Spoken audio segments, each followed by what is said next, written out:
Praise the Lord. How are you? எப்படி இருக்கிறீங்க? இன்றைக்கு சங்கீதம் 119 17ஆம் வசனத்தை குறித்து பார்க்க போகிறோம். இது third alphabet of the Hebrew letters. 22 லெட்டர்ஸில் தேர்ட் பார்க்குறோம். இதில் சில வசனங்களை நம்ம தியானிப்போம். இதில் என்ன போட்டிருக்குன்னா 17ஆம் வசனத்தில் தமிழில் போட்டிருக்கு, அனுகூலமாக இருமும்புடைய அடியேனுக்கு ஸோ நான் பிழைத்திருப்பேன் அப்படின்ட்டு. பட் ஆங்கிலத்தில் என்ன போட்டிருக்குன்னா, உம்முடைய அடியேனுக்கு like to me as your servant be generous to me so I will live a full life. எனக்கு அந்த ஃபுல் லைஃப் அப்படின்ற ஒரு பதம், நிறைவான வாழ்க்கை, பரிபூர்ண வாழ்க்கை அப்படின்னு சொல்லிட்டு சங்கீதக்காரன் சொல்லுகிறார். ஃபுல் லைஃப் என்ன என்றால், நம்மளுடைய வாழ்க்கையில் அப்ஸ் அண்ட் டவுன்ஸ் இருக்கும். நம்ம திடீர்னு வந்து ஒரு ஒரு பள்ளத்தாக்கு வழியாக போகும், திடீர்னு உயர்வான மலைகள் வழியாக போவோம். லைஃப் இஸ் ஆல் ஏன்னா நம்ம கர்த்தருடைய நெருங்கி நடக்கும்போது நம்மளுக்கு எதிர்ப்புகளும் வரும், அதே நேரத்தில் கர்த்தருடைய ஆசீர்வாதங்களும் நம்மளை மேற்கொண்டு போவோம். யாக்கோபினுடைய வாழ்க்கையை பார்க்கும்போது என்ன போட்டிருக்காங்க, யாக்கோபு he lived a full life அப்படின்னு போட்டிருக்கு. 147 இயர்ஸ் வரைக்கும் அவர் வாழ்ந்தார். ஆனால் அவருடைய வாழ்க்கையை நான் கொஞ்சம் டக்கு நான் யோசிக்கும் போது, அவருடைய ஸ்டார்டிங் லைஃப்லேருந்தே அவருக்கு அப்ஸ் அண்ட் டவுன்ஸ் தான். ஆனால் முடிவில் பார்க்கும்போது he lived a very satisfied full life. எல்லாமே அவர் திருப்தியாக அவர் செய்து முடிக்கும்படியாக கர்த்தர் அவருக்கு கிருபை கொடுத்தார். அவர் பிள்ளைங்களை நன்றாக அவர் ஆசீர்வதித்தார்.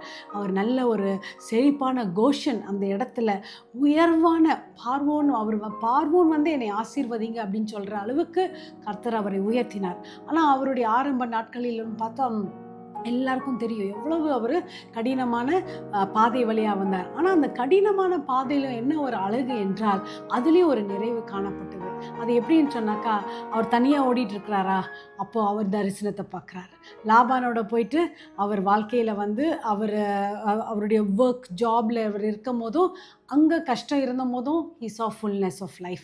So in his with his family, அவர் எங்கெல்லாம் போனாலும் yes there were problems, ஆனால் அந்த fullness of லைஃப்பும் அவருக்கு இருந்தது. அதனால் இந்த நாளில் உங்களுடைய வாழ்க்கையில் ஐயோ எப்பொழுதுமே எனக்கு குறைவாக இருக்கிறது, எனக்கு எப்போ நிறைவு காணப்படும், ஒரு நாள் நிறைவு வரும் அப்படின்னு நம்ம எதிர்பார்க்க வேண்டாம்.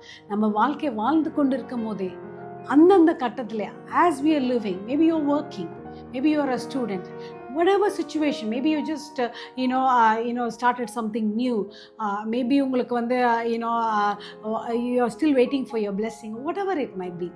I want to encourage you in every aspect, every chapter of your life. God is able to give you a full life. Generous be, அவர் கேட்குறார், be generous. அவருக்கு தெரியும் நான் என்ன செஞ்சாலும் நீங்கள் என் மேலே உதாரித்தமான ஒரு ஆசீர்வாதத்தை கொடுக்கலன்னா my life will be very sad. அதே போல தான் wherever you are, I declare and I decree today, not only today, all through your life you will see the fullness of your blessings. அது மட்டும் இல்லாமல் பியூட்டிஃபுல்லி அதுக்கு அடுத்ததாக என்ன சொல்கிறார், not even a minute. ரொம்ப அழகாக எழுதியிருக்கிறது message ட்ரான்ஸ்லேஷனில், not even for a minute I'll take my eyes off your road. அதாவது நீங்கள் எனக்கு காட்டுகிற பாதையில் ஒரு நிமிடம் கூட என் கண்களை இங்கே அங்கே நான் பார்க்க மாட்டேன். அதுதான் ரொம்ப முக்கியங்க. I want to encourage you, no matter what we are going through in life, I want to encourage everyone, let us be focused and keep our eyes on the path. Hallelujah. சங்கீதக்காரன் கிளியராக போட்டார், I will not take my eyes off the road. Hallelujah. ஜெபிக்கலாமா? ஒவ்வொருடைய வாழ்க்கையில் கர்த்தர் full life கொடுக்கணும் அப்படின்னு சொல்லிட்டு அன்பின் தகப்பனே, இந்த நாளில் கூட உங்களுடைய வசனத்தை தான் நாங்கள் உரிமை பாராட்டுகிறோம். உங்களுடைய வசனத்தை நாங்கள் நம்புகிறோம். உங்களுடைய வசனத்தை எங்களுக்கு என்று நாங்கள் அதை அப்படியே அப்ளை செய்கிறோம் கர்த்தாவே. Lord, I pray that every person that you will be generous on them. அவங்களுக்கு உதாரணமான ஆசீர்வாதங்களை கொடுத்து, Lord, I pray that they will live a full life, satisfied life, abundant life in every aspect of their life. There will not be any lack of, Father God. ஒவ்வொருத்தரையும் நீங்கள் அடுத்த படிக்கு தான் கொண்டு போகணும். I don't want anyone to be stagnant. யாருமே இருக்கிற இடத்துல இருக்கவே முடியாதபடி நீர் அடுத்த சாப்டருக்கு கொண்டு போங்க. லார்ட், யாரெல்லாம் ரொம்ப நாளாக நான் இந்த இடத்துல இருக்கிறேன், இங்கேருந்து நான் அடுத்த விடுதலை எனக்கு இன்னும் கிடைக்கலன்னு சொல்கிறாங்களோ அவங்க எல்லாருக்கும் இந்த நாளில் ஒரு அற்புதத்தை செய்யுங்க அப்பா.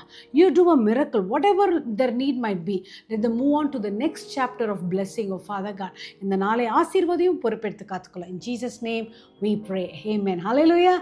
Get ready for your next chapter of full life. Have a wonderful day. Be blessed.